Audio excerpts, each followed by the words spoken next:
100 students, and welcome to the winter 2020 session of Intro to the Counseling Professions. So this is going to be your welcome video, and the point of this video is to basically get you acquainted with the course, talk about the expectations of what you can learn in the course, what I'm expecting from each of the students in the course, as well as going through the syllabus, going through the tracking calendar, and then just talking about some things that kind of come up along the way. So I will be doing a weekly unit video. I have found that these have been very helpful for students in the course thus far. I did start doing them, I want to say about a year ago, and I know that they're not for everyone. I do ask that everyone watch these because they are going to offer a lot of useful information that you're going to need to know for your assignments. And I'm also going to try something new where I actually give an answer to your quiz question in each of the weekly videos. And this is to just kind of encourage students to start watching them a little bit more. So, where do we start? First, I do want to make a couple of comments about this course. So, I'm not sure. I know that I'm trying to think back to when I was in an undergrad and I was kind of doing just like my general exploration of courses. I didn't know if I wanted to go into counseling or what I wanted to do. I was a major of health and human services at UB as an undergraduate. And when I was registering for courses, I did not always read the description of the course. So I'm not going to expect that you have done so either.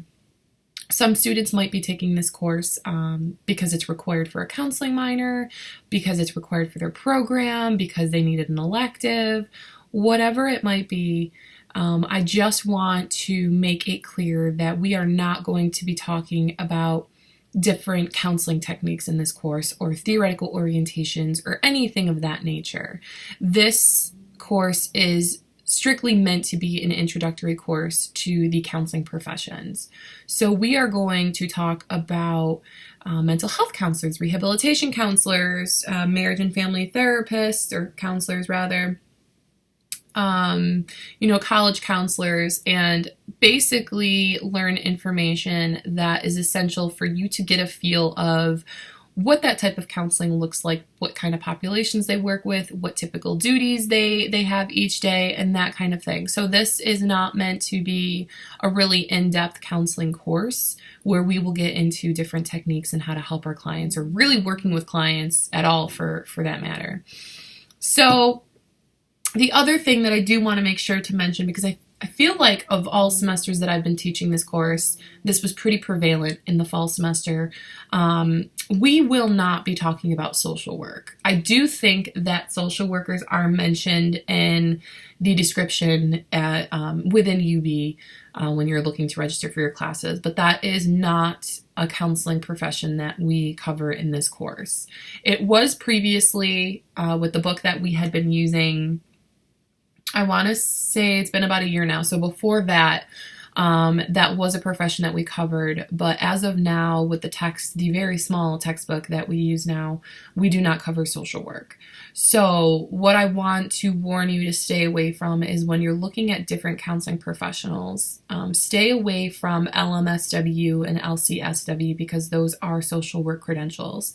And while I have absolutely nothing against social workers, it's nothing like that. They just have a different program of study, a different area of study. They can do a broad range of things, which is the purpose of being a social worker, while we're going to talk about counselors that really narrow down on one particular area. And I hope that makes sense. So if it doesn't, feel free to email me and I can further explain that. But I think that was it as far as what I wanted to cover right up front. So if you could open up this and take a look with me. I covered a lot of this already. You know, in the course, we're going to talk a lot about what is counseling, what is a counselor, what's the difference among counselors, what are the different settings, and then most importantly, what are the credentials or what is the academic path that one would need to take in order to obtain credentials for that particular counseling profession. Let's scroll down a little bit. You can take a look at the course objectives and the course content if you would like. For our textbook, it is Helkowski 2018, and this is titled Sage Guide to Careers for Counseling and Clinical Practice. This is a very small textbook. The text that we were using before winter of 2019 was a little bit thicker, and also we included supplemental readings within each of the units. So what I have done is I redesigned the course as of January 2019, and we have a much smaller textbook. Some of the supplementary materials are a little lengthy, but as long as you can really just get down to what's important and what's being asked of as far as the information in those articles, you should be okay.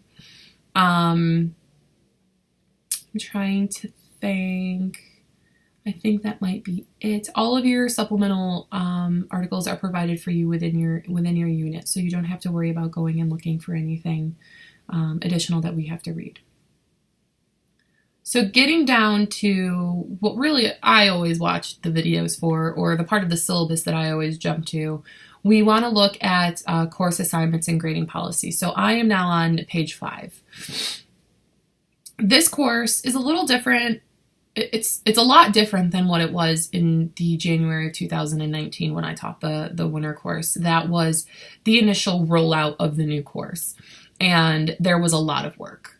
And kind of going through the last year with teaching the spring semester, the summer semester, as well as the fall semester, there have been a lot of things that have changed. Some things that I noticed that really weren't working. Some things that I noticed were a little much for an introductory course. So even right now, like this semester, the winter semester is a lot different than what you're going to see in, the spring semester. And that's because I have changed the papers and projects section quite a bit just because of the time restraints. So the way that this is going to look, I'm just going to pull up the course schedule for a second.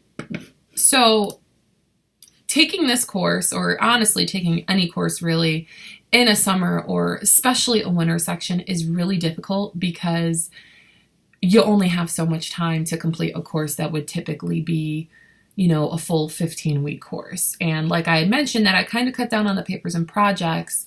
Everything else is pretty much going to be the same because I want to make sure that you're really learning the material that you should be, even though we only have, I think it's like 3.5 or 4 weeks, or I don't even think it's 4 weeks. So yeah, we have from January 6th to January 24th. So we just really want to make sure that we're keeping up with the deadlines. Really just look at the course schedule because this is going to be your saving grace in this course. Everything, if you want to jump over to that, everything as far as what is due in every week, every unit, what the prompts are for the discussion boards, everything is in here as far as what is due and when it's due. So jumping back over to the syllabus, we are going to have 5 unit assignments. Each of these are worth 20 points. So this is 20% of your overall grade. We then have 5 discussion board posts. And the way that I tried to do this in the fall or spring course is that 1 week you would have a discussion board and 1 week you would have a quiz. But because we're shortened with time, it's very possible that you're going to have both of these each week. So you have a discussion board. There's 5 of these. They're 25 points each. And the way that this is broken down is your initial post is worth 15 points. And you are required to comment on 2 of your classmates' posts. Those are each worth 5 points. So you really want to make sure, and we'll go through this again when I'm going through the tracking calendar, as well as further in the syllabus. But just keep that in mind. You have to comment on 2 of your classmates' posts. Quizzes, you only have 3 of these. These are worth 25 points. I have received feedback in the past that students really struggle with the quizzes. My recommendation to you is to make sure that you are not just opening your materials and looking for the quiz question, because there's not a time limit on the quizzes. However, If you're just opening your materials and looking for the answers, it's going to take you a really long time, where it's just going to be so much easier for you to read all of the material and then go back and do the quiz. Because when I constructed these quizzes, I literally just opened up the material, looked at what I thought was really important, and took the question verbatim from the text. So students mention that they have a hard time with the quizzes, but I promise you it is all in your text that you have for that unit. You have one paper project, which is 100 points, and that's going to be 20% of your grade. There is also one cumulative assignment, which is worth 100 points. And I know that it's a little early to be talking about the cumulative assignment. However, I do want to say that if the cumulative assignment is structured in the way of your unit assignments, and your unit assignments are usually only 20 points, and your cumulative assignment is worth 100 points. When I am grading your cumulative assignment, I am looking for a lot of material to be incorporated into, I think there was only like 10 questions on it or something like that. So just really make sure that when you get to your cumulative assignment, please remember me saying this, really put in the effort and really talk about what you learned in the course and that kind of thing.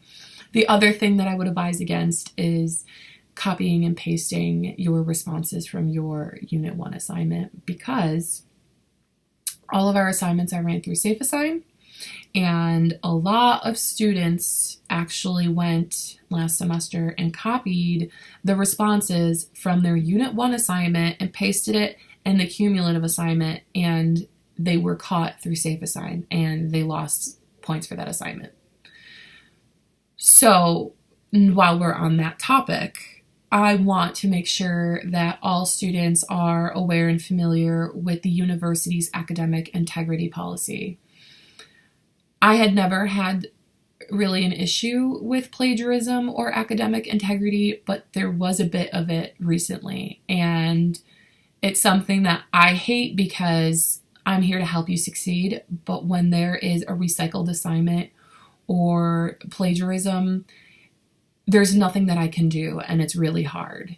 And I had, let me just mention a couple of scenarios that I have been in. There's not much that changes about this course as far as content in the unit assignments from semester to semester.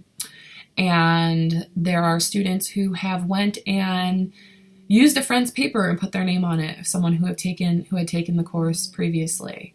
SafeAssign will catch it right away. SafeAssign is a database, if you don't know, that actually is university-wide, so it's not just in this course. So if you submit an assignment or like a paper that you had previously done in another course, SafeAssign is going to catch it because it's among the courses, it's among the university. It's not just a database for people who have submitted assignments to this course. Recently, I did have someone recycle a paper for another class that they were in, another counseling class, and I am working with the department to make sure that there is no duplicate assignments with another course. This was the first time that this has happened, so hopefully this is something that we can kind of figure out and eliminate for future semesters. So if you had taken CEP 401 and you did the interview paper, please do not use any parts of that interview paper for your assignments in this class.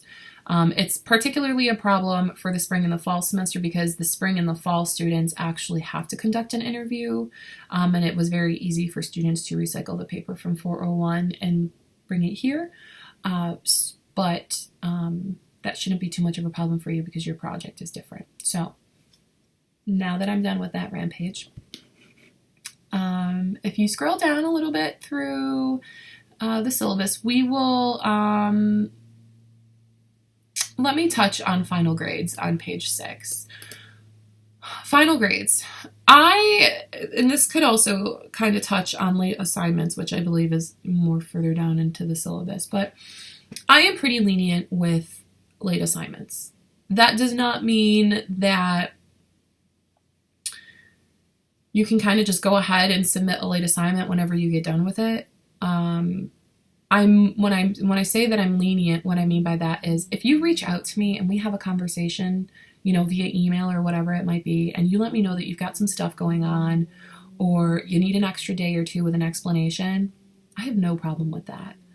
I don't like when students just go and submit assignments late after the due date has already passed, because that's kind of creates an unfairness for the students who did have the work done on time.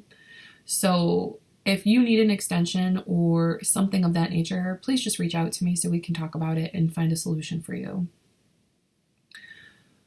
Further with that,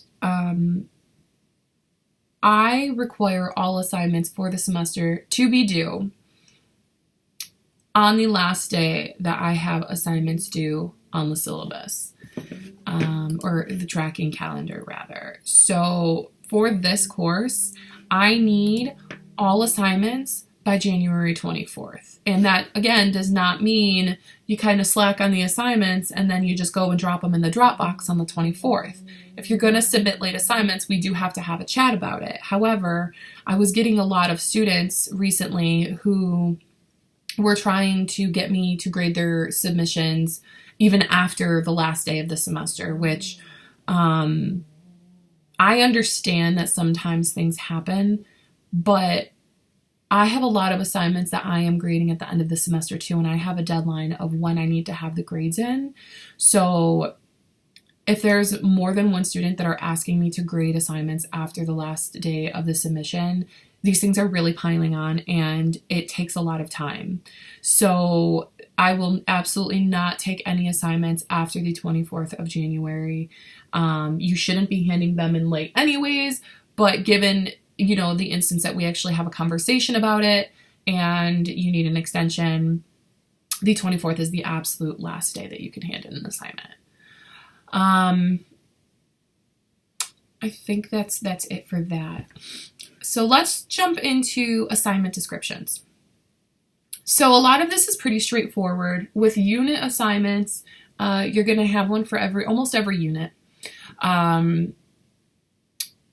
What you want to make sure in these unit assignments is that you are really putting the effort into them and that I am able to see the effort. And what I mean by that is there's a lot of material that we're going to cover. And I understand that we are crunched, with time. And so you're going to have a lot of assignments due each week. However, if you're only putting like 1 or 2 sentences for responses for each question, you are not going to get full credit. So what I'm looking for is I'm looking for relevant information from the text for your responses, but then also adding in like your opinion, your subjective point of view. So you'll see for a lot of questions, they are very reflective where I say, do you agree with this? Do you not agree with this? Why or why not? Really take the time to answer the question and give me a thorough response and you should be fine. As long as you're putting in the effort, that's all I'm looking for. And I want to make sure that you're really processing and understanding the material and not kind of just, breezing by. Same goes for discussion boards.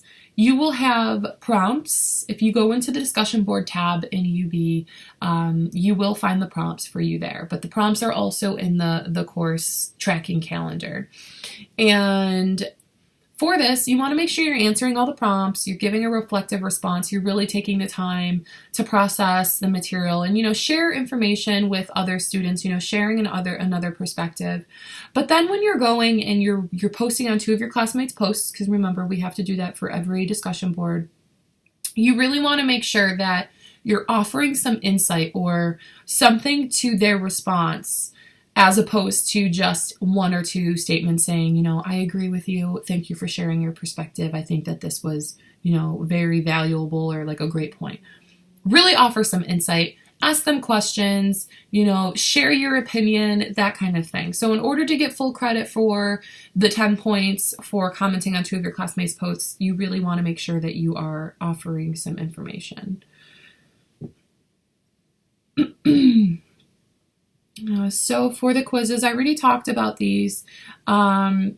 Quizzes might be multiple choice, multiple answer, true or false, matching, short answer. I'm not sure if I have any essay questions right now on there. I don't believe I do.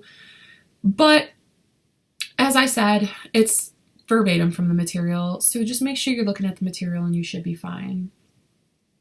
And then papers and projects. So you're going to have one paper during the semester, and there is a paper and projects tab in UB Learns that you should be able to find on the left sidebar. The paper that you're going to be completing is the Counseling Professional of Interest. So I understand that not all students that are enrolled in this course are interested in being a counselor. You know, I've had students that are in nursing that, you know, think that having some kind of counseling education would be really helpful as like a resource, which absolutely 100% I agree.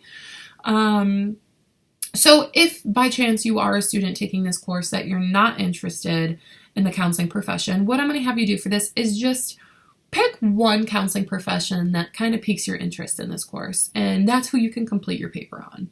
So it's just a little bit of research, and remember it is APA format. There is a APA kind of guidance link in the syllabus to guide you to, I think it's Purdue OWL with APA expectations. If not, feel free to email me. I can give you some resources for APA. But all of the details for the Counseling Professional of Interest is in the tab under Papers and Projects in UB Learns. And last but not least, the cumulative assignment. Like I had mentioned, this is out of 100 points as opposed to the usual 20. So really make sure that you're reflecting on the material from, you know, the entire class. Given that we have such a short time together, the material should be still pretty new in your mind. So let's see. So when you're sending me emails, make sure that the subject line has CEP 200 and then a brief description for the email. And then please sign all of your emails with your first and last name so that I know who you are. The other thing here is that, and this is more of like a personal preference, and I hate to sound picky, but if you are going to email me, please make sure that you are addressing properly. And I don't mean that you have to call me, you know, you have to call me Dr. Gray. What I mean by this is when students email me and they don't greet, it's kind of like a pet peeve of mine. And I know that this is kind of like picky, and I apologize, but I just feel that it's more respectful when you're sending an email to a professor to, you know, greet them with, you know, good evening or good morning or Dr. Gray or Miss Gray or whatever your preference is. Just I think it's a good habit to start. So if you wouldn't mind, you know, kind of complying with my pet peeves, that would be really great if you could do that if you're going to send me an email. And then you can take a look at the rest of the syllabus. You know, there are resources in here as far as, you know, if you are in need of counseling, you know, software, the library, accessibility needs, and then the deadlines to the semester.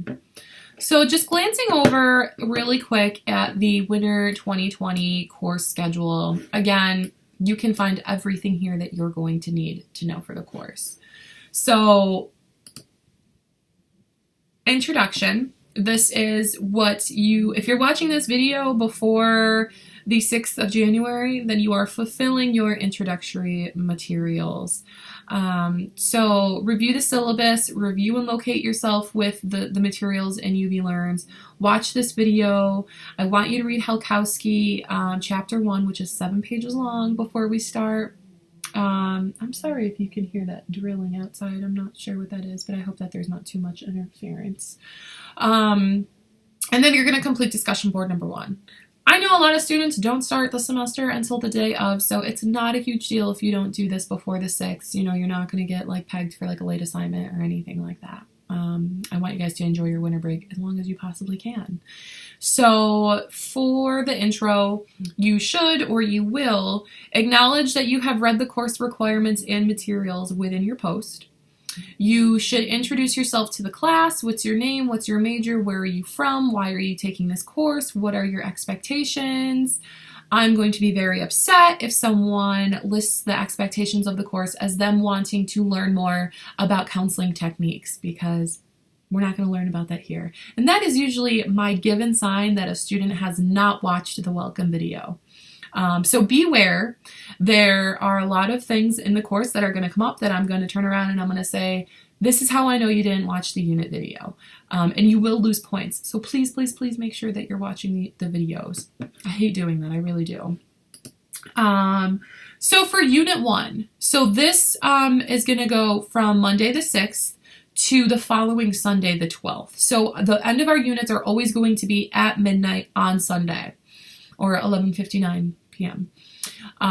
So we'll run from Monday to Sunday, except for the last unit, the 24th. I believe that's a little bit shortened. However, so we're going to be completing 2 units per week. So for Unit 1, you're going to do as of Monday, and then you're going to finish as of that Sunday. You are going to, in Unit 1, read Helkowski Chapter 2. You're going to read the ACA Code of Ethics. That is a document in the unit folder. You are going to watch Brene Brown's TED Talk video, which is titled The Power of Vulnerability. Beware, I'm a TED Talk freak, so there's going to be quite a few in this course. Just bear with me. Excuse me. You're going to complete unit assignment number 1. Remember to give really substantial, really thoughtful, and really insightful responses to every question. Complete discussion board 2.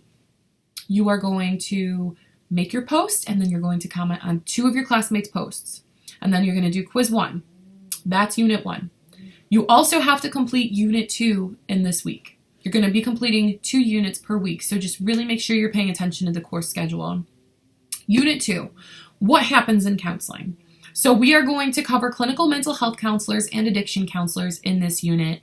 And what I will try to do each week is in the unit video talk about, the counseling professionals and the material that we're going to talk about. I don't want to give you too much of a lecture, but I do think it's important for me to talk about the material that we're going to be learning.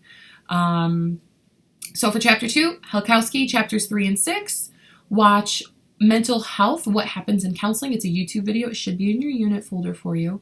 You are going to read 3 supplemental articles. You are going to submit your Unit 2 assignment, and then you're going to have discussion board number 3.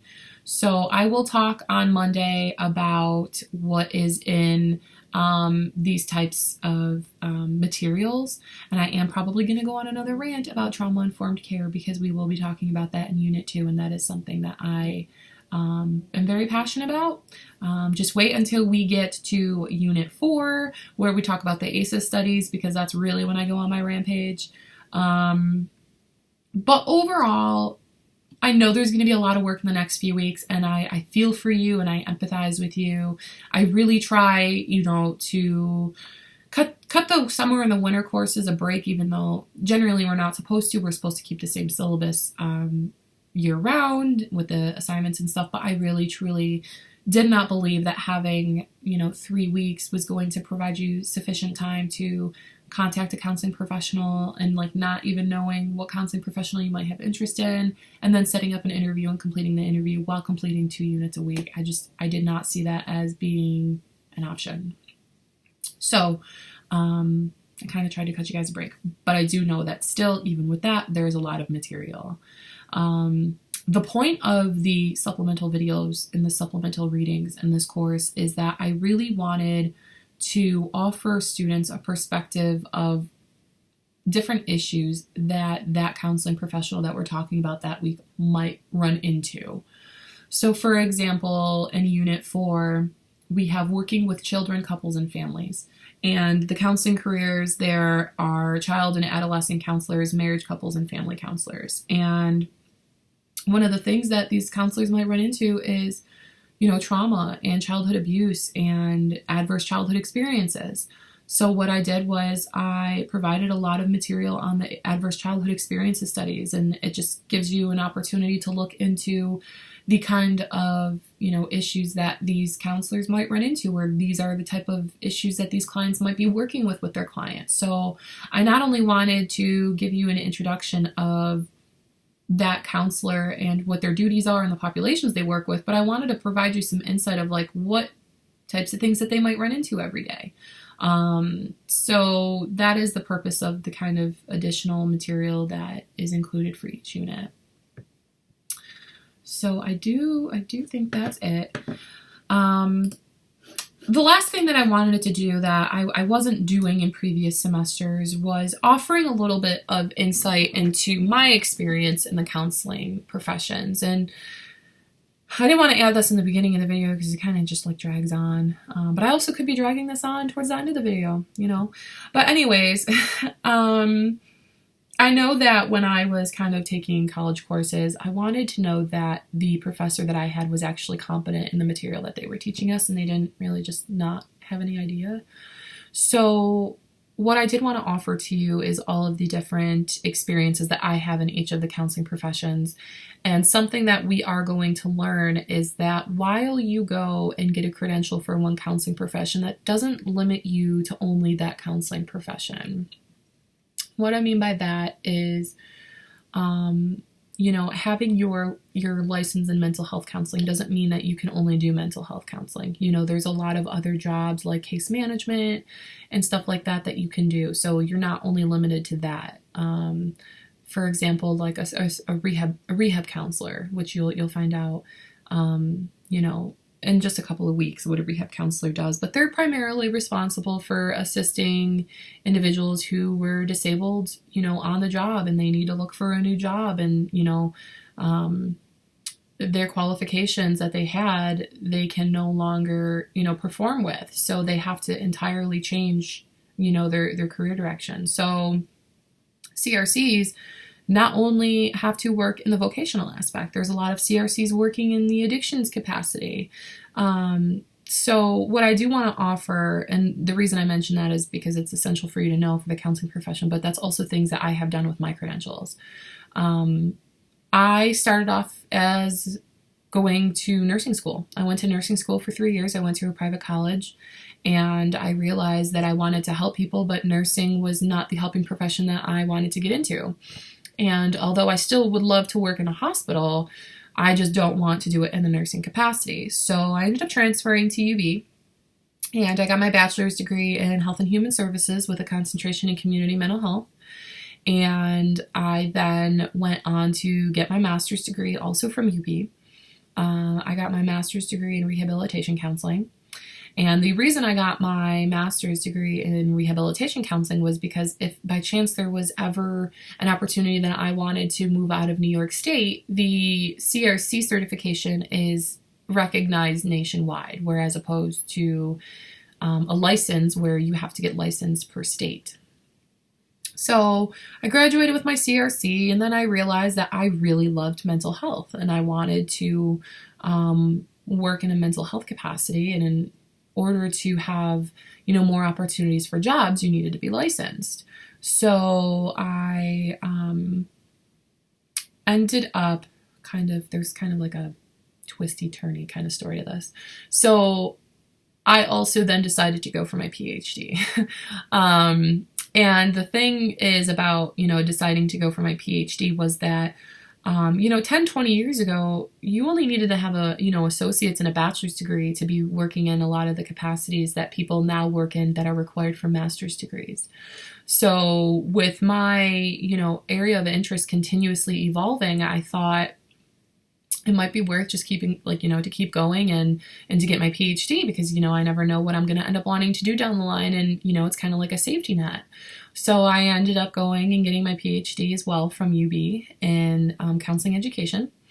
And while I was pursuing my PhD, I was able to complete the requirements, the educational requirements to receive a permit for mental health counseling. And that allowed me to complete my education and complete my full-time job, allowed me to complete my supervision hours, the 3,000 hours that are required, which you will find out. And next month I sit for my licensing exam. So with the credentials that I have right now, I have worked as an addictions counselor. I have worked as a mental health counselor. I have worked as a vocational counselor. I have worked with the homeless population. And a lot of times with the homeless population, you have co-occurring disorders. So, homeless individuals with a psychiatric diagnosis who also suffered from addiction. I have worked with individuals with developmental disabilities, on a crisis team, and also direct care in the group home. Right now, I am a behavior intervention specialist, so I write behavior plans for individuals with developmental disabilities who have, complex mental health needs. So I've also worked in the education sector. Obviously I am here as a professor, and I have also worked full-time at Job Corps, which offers educational and trade opportunities to underprivileged or disadvantaged youth. So I've created a lot of programs for, topics such as trauma-informed care or relaxation training. So I like to think that I am competent in teaching this course. I've done a lot of stuff in clinically full-time, as well as also in the education sector. So I've been teaching CEP 200 for, I want to say like three years maybe now, maybe even 4 years. I don't think it's been that long, but definitely at least 3 years. So I'm pretty familiar with UB Learns. I'm pretty familiar with the university and the expectations. So I'd like to think that I've got a good handle on things. So if you need anything, if you have any questions, like a lot of students will come through and be like, I have a question about this profession, how do I do this, this, and this? I'm interested. I can help you with that. If you have any questions about this course or something going on at UB or, something of that nature, please feel free to reach out to me. I like to think that I'm very personable and laid back. So as long as you're communicating with me, we should be good to go. But I think that's it. I've dragged this on for almost 40 minutes, and typically these aren't that long, but there was a lot to cover in the beginning of the course. So if you have any questions, please let me know. And if not, I will see you on Monday. Feel free to email me with any questions. All right, take care. Good luck.